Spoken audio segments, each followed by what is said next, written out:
ভয়ঙ্কর ড্রাগ কার্টেলের আস্তানা থেকে কোটি কোটি টাকা লুট হচ্ছে, অথচ পুলিশ মাফিয়া কেউ ধরতে পারছে না এই মাস্টারমাইন্ড চোররা কারা। কিন্তু যখন আসল সত্যিটা সামনে আসে তখন খোদ ডিএ এজেন্টদের পায়ের তলার মাটি সরে যায়। কারণ কার্টেলের এই হাই সিকিউরিটি ট্র্যাপ হাউসগুলো যারা লুট করছে তারা কোনো প্রফেশনাল ডাকাত নয়, তারা হলো স্বয়ং ওই স্পেশাল এজেন্টদেরই টিনেজ ছেলে মেয়ে। বাবা মায়ের টপ সিক্রেট ইন্টেল আর ট্যাকটিক্স কাজে লাগিয়ে এই পিচ্চিগুলো আন্ডারওয়ার্ল্ডের সবচেয়ে বড় মাফিয়াদের সাথে ইঁদুর বিড়াল খেলা শুরু করে। কিন্তু যখন কার্টেলের রক্তপিপাসু কিলাররাই বাচ্চাদের আসল পরিচয় জেনে যায় তখন নিজেদের সন্তানদের বাঁচাতে এই এক্সপার্ট বাবাদের নামতে হয় এক ভয়ঙ্কর ডেথ গেমে। তো চলো আর দেরি না করে শুরু করে ডেভ বাতিস্তার রুদ্ধশ্বাস crime action movie trap house. গল্পের শুরুতেই আমরা চলে যাই টেক্সাসের এল পাসো শহরে। আমাদের সামনে ভেসে ওঠে ডিএ বা নার্কোটিক্স কন্ট্রোল ব্যুরোর দুই দুর্ধর্ষ এজেন্টের মুখ। একজন হলো লিডার রে আর তার ডান হাত, যাকে আমরা ডাকবো শামসুল বলে। তারা বিদেশি ট্যুরিস্ট সেজে একটা ভয়ঙ্কর মিশনে নেমেছে।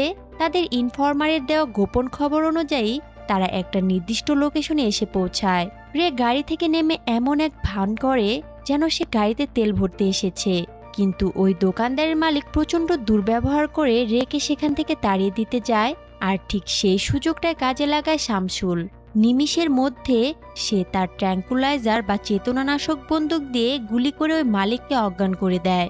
দোকানের মালিক মাটিতে লুটিয়ে পড়তেই রে তার বিশাল পুলিশ বাহিনী নিয়ে পুরো এলাকা ঘিরে ফেলে। শুরু হয় এক রক্তক্ষয়ী তল্লাশি। একে একে সমস্ত গুন্ডাকে মাটিতে ফেলে দেয় তারা। অবশেষে খাবারের স্টোররুমের ভেতরে রে খুঁজে পায় এক গোপন দরজা, যা সোজা চলে গেছে মাটির নিচে এক সুড়ঙ্গে। ইনফরমারের খবর একদম 100% সত্যি ছিল। এই আন্ডারগ্রাউন্ড সুড়ঙ্গটাকে তাদের ভয়ঙ্কর মাদক তৈরির কারখানা বানিয়েছিল। কিন্তু তারা যখনই ওই কারখানায় হানা দিতে যাবে ততক্ষণে একজন টাকমাথা গুন্ডা তাদের উপস্থিতি টের পেয়ে যায়, আর চোখের পলকে সে সেখানে এক মারাত্মক বিস্ফোরণ ঘটায়। পুরো আন্ডারগ্রাউন্ড সুড়ঙ্গটা ধুলোয় মিশে যায়।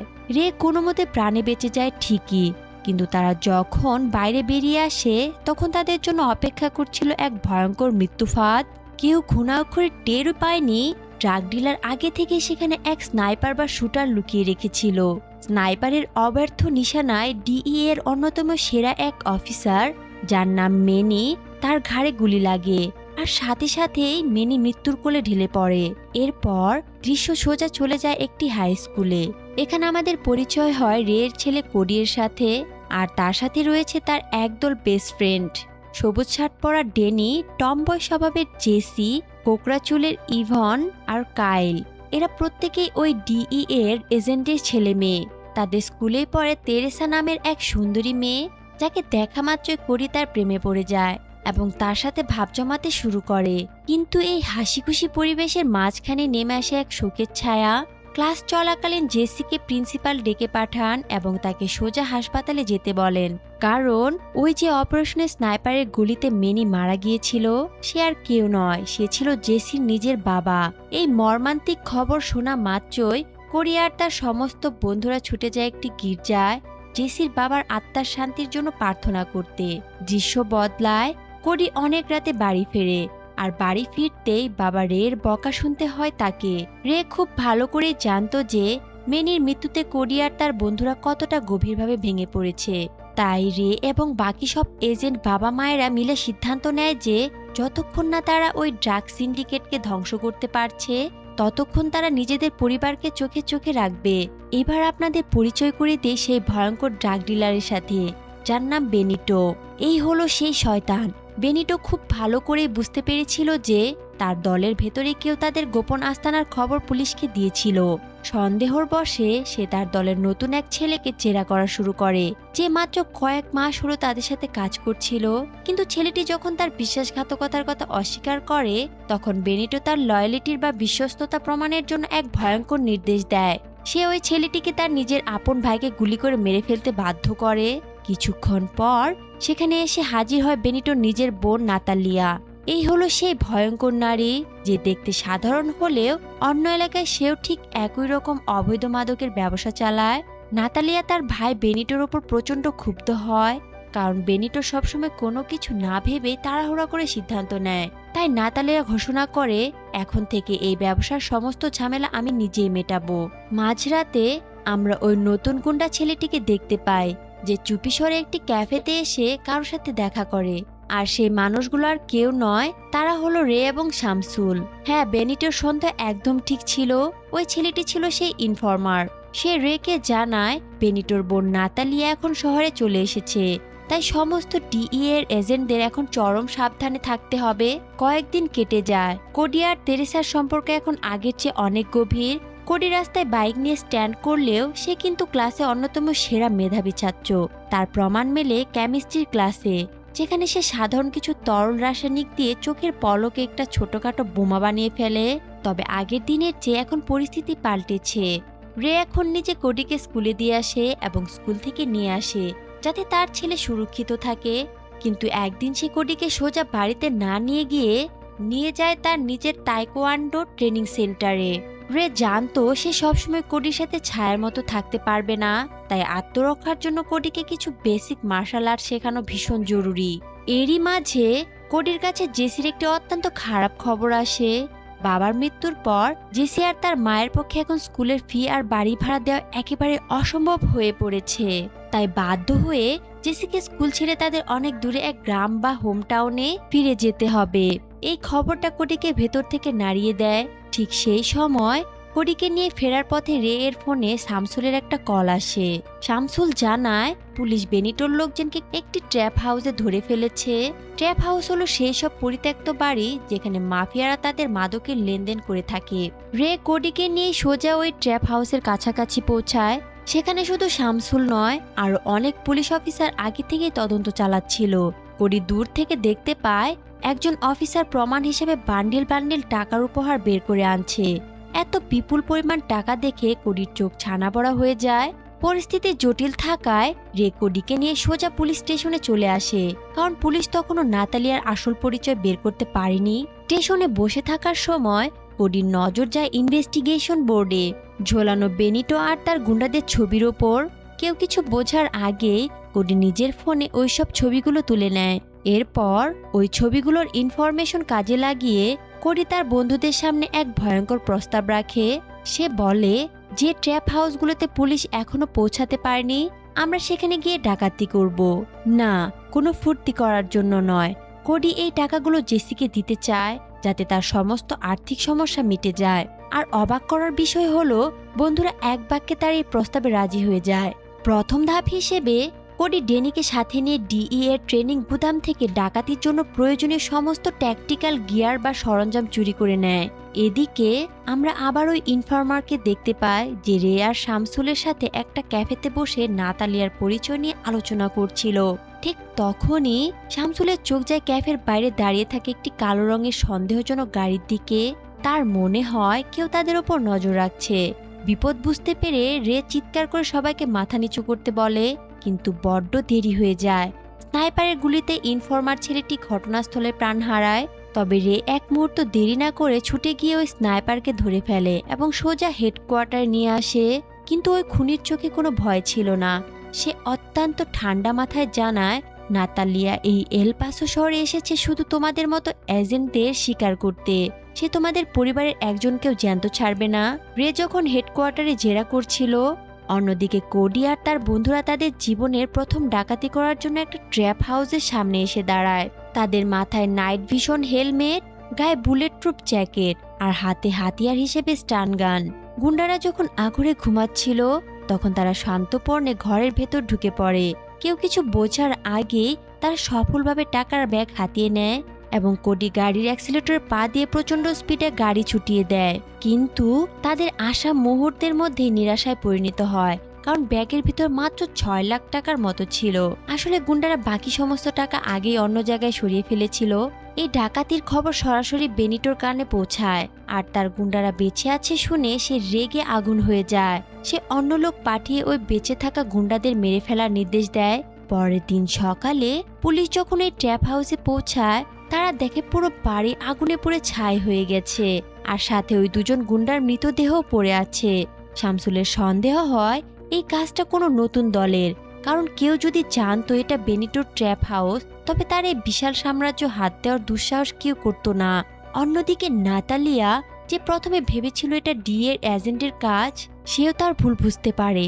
সে সেখানে একটা সাধারণ বেসিক মডেলের নাইট ভিশন হেলমেট খুঁজে পায়, যা কখনো প্রফেশনাল এজেন্ট কখনোই ব্যবহার করবে না। এই ঘটনা পুলিশ আর বেনিটো উভয় পক্ষকে চরম বিভ্রান্তিতে ফেলে দেয়। এরপর কোডি আবার ওই ইনভেস্টিগেশনের ছবিগুলো চেক করে। এবার তার টার্গেট বেনিটোর এক বয়স্ক ও বিশ্বাসভাজন কুরিয়ার। কোডি বুঝতে পারে এই কুরিয়ার প্রতি উইকেন্ডে একই রাস্তা দিয়ে টাকা পাচার করে। তাই কোডি আর তার বন্ধুরা এক নির্জন রাস্তায় তাকে ফাঁদে ফেলার প্ল্যান করে। কয়েকদিন নজর রাখার পর শুরু হয় তাদের দ্বিতীয় ডাকাতি। হাতে খেলনা শটগান নিয়ে, যা দিয়ে শুধু মানুষকে কিছুক্ষণের জন্য ফেলে দেওয়া যায়, তারা সরাসরি কুরিয়ার সামনে এসে দাঁড়ায়। কিন্তু এই বয়স্ক কুরিয়ারও কম ছিল না। সে সোজা ডেনির মুখে এক প্রচণ্ড ঘুষি বসিয়ে দেয়, আর ডেনি অজ্ঞান হয়ে মাটিতে লুটিয়ে পড়ে। শুরু হয় হাতাহাতি। আর তখনই কাইল, যে সারাদিন শুধু ভ্যালোরেন্ট গেম খেলতো, সে গেমের শুটিং স্কিল বাস্তব জীবনে প্রয়োগ করে। সে সফলভাবে গাড়ি চালিয়ে টাকার বক্স ভর্তি গাড়িটা নিয়ে পালাতে শুরু করে। তারা ভেবেছিল ঝামেলা শেষ, কিন্তু ওই কুরিয়ার আবার উঠে দাঁড়িয়ে তাদের পিছু ধাওয়া করতে শুরু করে। কিন্তু কাইল তার ড্রাইভিং স্কিল দিয়ে কুরিয়ারের গাড়িটাকে ধাক্কা মেরে রাস্তার পাশে ছিটকে ফেলে দেয়। আর এবার তাদের হাতে আসে পুরো $3 লাখ, যা জেসের আর্থিক সমস্যা মেটানোর জন্য প্রয়োজনের চেয়ে অনেক বেশি ছিল। কুরিয়ার খুব ভালো করে জানতো যে এই টাকা হারানোর পর বেনিটো তাকে জ্যান্ত পুঁতে ফেলবে, তাই সে স্বেচ্ছায় পুলিশের কাছে গিয়ে ধরা দেয়, এই ভেবে যে বেনিটোর হাতে মরার চেয়ে সারা জীবন জেলে পচে মরা অনেক ভালো। সে পুলিশকে জানায় ওই ডাকাতগুলো কোনো প্রফেশনাল ছিল না, তারা এতটাই বোকা ছিল যে সিসিটিভি ক্যামেরা তোয়াক্কা না করে খোলাখুলিভাবে সামনে এসেছিল। এই খবর শুনে বেনিটোর রাগের সীমা ছাড়িয়ে যায়। কে বা কারা তার সাথে এই মরণ খেলা খেলেছে তা ভেবে সে পাগল হয়ে ওঠে। তার মনে হয় পুলিশ হয়তো অন্য কাউকে দিয়ে এই কাজ করাচ্ছে।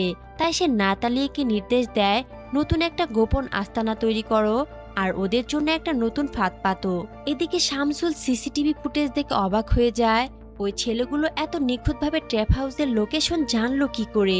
সে সন্দেহ করে যে পুলিশের ভেতরের কেউ খবর পাচার করছে, কিন্তু রে এই কথা উড়িয়ে দিয়ে বলে, যদি পুলিশের কেউ খবর দিত তবে কি কেউ খেলনা বন্দুক নিয়ে এত বড় মাফিয়াকে লুট করতে যেত? পুলিশের মাথাতেও কিছু ঢুকছিল না। কিছুক্ষণ পরই পুলিশ খবর পায় যে বেনিটো নতুন একটা আস্তানা বানিয়েছে। সময় নষ্ট না করে তার বাহিনী নিয়ে সোজা সেখানে হানা দেয়, কিন্তু তারা জানতো না যে এটা নাতালিয়ার পাতা একটা ভয়ঙ্কর মরণ ফাঁদ। ওই আস্তানায় লুকোনো ক্যামেরাগুলো রে এবং তার সমস্ত এজেন্টদের মুখ একদম পরিষ্কারভাবে রেকর্ড করে নেয়। আর এখন রে এবং তার টিম এক মারাত্মক বিপদের মুখে, কারণ বেনিটো এখন প্রত্যেক ডিই এর এজেন্টের আসল পরিচয় জেনে গেছে, যা পুরো পুলিশ বাহিনীর জন্য একটা সংকেত। অনেক রাতে কোডি চুপি সরে তার বাবা রে এর ল্যাপটপ খোলে এবং তার আইডেন্টি কার্ড দিয়ে লগ ইন করে। সে জানতে পারে পুলিশের পরবর্তী টার্গেট হলো একটি গ্যাস স্টেশন বা পাম্প। কোডি আবার তার বন্ধুদের রাজি করায় শেষবারের মতো একটি ডাকাতি করার জন্য। কিন্তু ঠিক তখনই ডেনি হঠাৎ করে বমি করতে শুরু করে এবং তার মাথায় প্রচন্ড যন্ত্রণা শুরু হয়। ডাক্তার পরীক্ষা করে জানান মাথায় মারাত্মক আঘাত লাগার কারণে তার কনকাশন বা ব্রেন ইনজুরি হয়েছে। আর এটা হয়েছিল ওই কুরিয়ারের দেওয়া প্রচন্ড ঘুষির কারণেই। বাবার সন্দেহ এড়াতে কোডি মিথ্যা বলে যে ডেনি কিছুদিন আগে সিঁড়ি থেকে পড়ে গিয়েছিল, কিন্তু রে এর মন মানছিল না। সে আবার সিসিটিভি ফুটেজ চালিয়ে খুব নিখুঁতভাবে দেখতে শুরু করে। সে ফুটেজে দেখতে পায় কিভাবে কুরিয়ার ডেনিকে ঘুষি মেরেছিল। আর সবচেয়ে বড় কথা, সে লক্ষ্য করে ডাকাত দলের একজনেরই ফাইটিং স্টাইল হুবহু কোডির তাইকোন্ডো স্টাইলের মতো। এই দৃশ্য দেখে রে এর পায়ের তলার মাটি সরে যায়। সে চরমভাবে চমকে ওঠে। যাই হোক, কোডি আর কাইল চলে আসে ওই গ্যাস স্টেশনের কাছে। যেহেতু ইভন হাসপাতালে ডেনির কাছে ছিল, তাই তারা দুজন মিলেই এই ডাকাতি করার ঝুঁকি নেয়। রাত গভীর হতেই রে এবং তার পুরো পুলিশ বাহিনীও ওই পাম্পে হানা দেওয়ার জন্য প্রস্তুত হয়ে যায়। আর ঠিক সেই মুহূর্তে কাইল পাম্পের জেনারেটর বন্ধ করে দেয়। পুরো এলাকায় নেমে আসে ঘুটঘুটে অন্ধকার। রে বুঝতে পারে ওই ডাকাত দল আবার তাদের কাজ শুরু করেছে। এবার রে কোনো ভুল করতে চায় না। সে তার পুরো ফোর্সকে নির্দেশ দেয় ডাকাতদের জ্যান্ত ধরার জন্য। কিন্তু ঠিক তখনই সেখানে এক প্রলয়ঙ্করী বিস্ফোরণ ঘটে, যাতে সমস্ত গুন্ডাগুলো মারা যায়। আর ধোয়ার সুযোগ নিয়ে কোডি আর কাইল টাকার বক্স ভর্তি গাড়ি নিয়ে পালাতে সক্ষম হয়। কিন্তু দূর থেকে রে যখন ওই ডাকাতকে দেখতে পায় তখন সে একেবারে স্তম্ভিত হয়ে যায়, কারণ এতদিন ধরে যে ডাকাতকে পুরো পুলিশ খুঁজছে সে আর কেউ নয়, সে হলো তার নিজেরই রক্ত, তার নিজের আপন ছেলে কোডি। পুলিশের হাত থেকে বেঁচে কোডি তাদের ট্রাকটা নিয়ে আসে তাদের গোপন গুদামে। সে ভেবেছিল বক্সগুলো টাকায় ভরা, কিন্তু বক্স খুলতেই তার মাথায় আকাশ ভেঙে পড়ে। সে এক মারাত্মক ভুল করে বসেছে। বক্সগুলোর ভেতর কোনো টাকাই ছিল না, ছিল বেনিটির কোটি কোটি টাকার অবৈধ ড্রাগস বা মাদক, যার মানে বেনিটো এবার ওদের কাউকে জ্যান্ত ছাড়বে না। সেই মাদকের সাথে কোডি একটা লাল রঙের কয়েন খুঁজে পায়, যা বেনিটোর কোর্টালের সদস্য পদের প্রতীক। কোডি সেটা সুভেনিয়ার হিসেবে পকেটে রেখেছে। আর কিছুক্ষণ পর কোডির বাড়িতে ডিনারের জন্য আসে তেরেসা এবং তার মা। আর সবচেয়ে বড় টুইস্টটা এখানেই, তেরেসার মা আর কেউ নয়, সে হলো স্বয়ং নাতালিয়া, বেনিটোর বোন। নাতালিয়া খুব ভালো করে জানতো যে রে একজন ডিই এর এজেন্ট, কিন্তু সে নিজের আসল পরিচয় লুকিয়ে রাখে। যেহেতু রে নাতালিয়াকে আগে কখনো দেখেনি, তাই তার মনে বিন্দুমাত্র সন্দেহ জাগে না। তারা ডাইনিং টেবিলে বসে স্বাভাবিকভাবে গল্প করতে থাকে। এদিকে তেরেসা বাথরুমে যাওয়ার নাম করে ওঠে, আর ঘটনাক্রমে সে কোডির ঘরে গিয়ে ওই লাল রঙের কয়েনটা দেখতে পায়। সে সাথে সাথে বুঝতে পারে তাদের ড্রাগস চুরি করা ডাকাতটা হলো কোডি। সে অত্যন্ত চালাকির সাথে কোডির ঘরে কিছু ট্র্যাকার বা লোকেশন ট্রেস করার যন্ত্র লুকিয়ে রাখে। ডিনার শেষ, গাড়িতে উঠতেই তেরেসা তার মা নাতালিয়াকে সমস্ত সত্যিটা বলে দেয়। আর নাতালিয়া তো আগে থেকে জানতো যে রে একজন পুলিশ অফিসার। এই সূত্র ধরে তারা জানতে পারে যে ডেনি ওই পুলিশের ছেলেই। তাই নাতালিয়া এক মুহূর্ত দেরি না করে ডেনিকে কিডন্যাপ করার জন্য হাসপাতালে গুন্ডা পাঠিয়ে দেয়। কিছুক্ষণ পর কোডির ফোনে ডেনির নম্বর থেকে একটা কল আসে, কিন্তু ওপাশ থেকে কথা বলছিল তেরেসা। সে তার আসল রূপ প্রকাশ করে। বেনিটো আর নাতালিয়ার মতোই তেরেসার শিরায় শিরায় বইছিল চরম নিষ্ঠুরতা। তেরেসা কোডিকে হুমকি দিয়ে বলে, যদি ডেনিকে জ্যান্ত দেখতে চাস তবে অবিলম্বে আমাদের ড্রাগসগুলো ফেরত দিয়ে যা। কোডি পাগলের মতো গ্যারেজে ছুটে যায় আর কেমিক্যাল দিয়ে কিছু বোমা তৈরি করে। ঠিক যখন সে বাড়ি থেকে বের হচ্ছিল তখন নাতালিয়ার পাঠানোর গুন্ডারা তাদের বাড়িতে সশস্ত্র হামলা করে। রে তার দুর্দান্ত ফাইটিং স্কিল দিয়ে ওই গুন্ডাদের মাটিতে শুইয়ে দেয়। এরপর সে সাথে সাথে শামসুলকে নির্দেশ দেয় কোডির ফোনের লোকেশন ট্র্যাক করার জন্য, কারণ কোডি তখন বেনিটোর ঘাঁটিতে চাচ্ছিল ডেনির জীবনের বিনিময়ে ড্রাগসগুলো ফেরত নিতে। পুলিশ যখন লোকেশন ট্র্যাক করে সেখানে পৌঁছায়, কোডি তখন তার বানানো কেমিক্যাল বোমাগুলো বেনিটোর ড্রাগসের সাথে রেখে ব্লাস্ট করার চেষ্টা করে, কিন্তু তার এক্সপেরিমেন্ট ফেল করে যায়, বোমা ফাটে না। তবে ঠিক সেই চরম মুহূর্তে রে এবং তার বিশাল পুলিশ বাহিনী সেখানে এসে পৌঁছায়। কোডি দূর থেকে দেখতে পায় গুন্ডারা ডেনিকে টেনে হিঁচড়ে ওই আন্ডারগ্রাউন্ড সুড়ঙ্গের দিকে নিয়ে যাচ্ছে। কোডি নিজের জীবনে মায়া ত্যাগ করে ডেনিকে বাঁচাতে তার আড়াল থেকে বেরিয়ে আসে। আর ঠিক সেই মুহূর্তে ডেনির মা তার বন্দুক দিয়ে বেনিটোকে গুলি করে ঝাঁঝরা করে দেয়। বেনিটো সেখানেই খতম। শুধু বেনিটোই নয়, সুড়ঙ্গের ভেতর রে এর বন্দুকের গুলিতে নাতালিয়াও প্রাণ হারায়। তবে ওই বিশৃঙ্খলার মাঝে তেরেসা সুযোগ বুঝে সেখান থেকে পালিয়ে যায়। রে জানতো যে তার ছেলে একটা বিশাল বড় অপরাধ করে ফেলেছে। আইনের হাত থেকে নিজের ছেলেকে বাঁচাতে রে বাধ্য হয়ে নিজের হাতে কোডির মুখে ঘুষি মেরে তার মুখটা কালশিটে ফেলে দেয়। আর কোডিকে নির্দেশ দেয় পুলিশকে এটা বলার জন্য যে বেনিটো আমাদের দুজনকেই কিডন্যাপ করে এখানে নিয়ে এসেছে। কয়েক সপ্তাহ কেটে যায়, পরিস্থিতি এখন আবার শান্ত আর স্বাভাবিক। আজকের এই সুন্দর দিনে কোডি আর তার বন্ধুরা জেসিকে দেখতে যায় এবং তার জন্য অনেক খাবার নিয়ে যায়। কিন্তু অন্যদিকে আমরা তেরেসাকে দেখতে পাই। সে দেওয়ালে বেনিটো আর নাতালিয়া সহ মৃত সমস্ত কার্টেল লিডারদের ছবি দেয়ালে টাঙিয়ে রাখছে।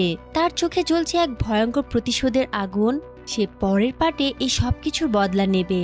আর ঠিক চরম সাসপেন্সের ওপর দাঁড় করিয়ে এই মুভিটি শেষ হয়ে যায়।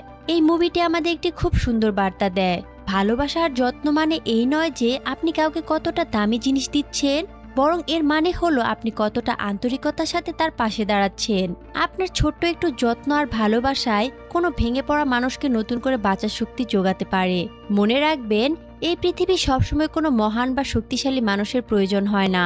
প্রয়োজন হয় এমন কিছু মানুষের যারা অন্যের পরোয়া করে, যত্ন নেয়। তো সবাইকে জানাচ্ছি আমাদের টিমের পক্ষ থেকে অসংখ্য ধন্যবাদ। দেখা হবে পরের ভিডিওতে আরও কোনো রোমাঞ্চকর গল্প নিয়ে। ততক্ষণে ভালো থাকবেন। বিদায়।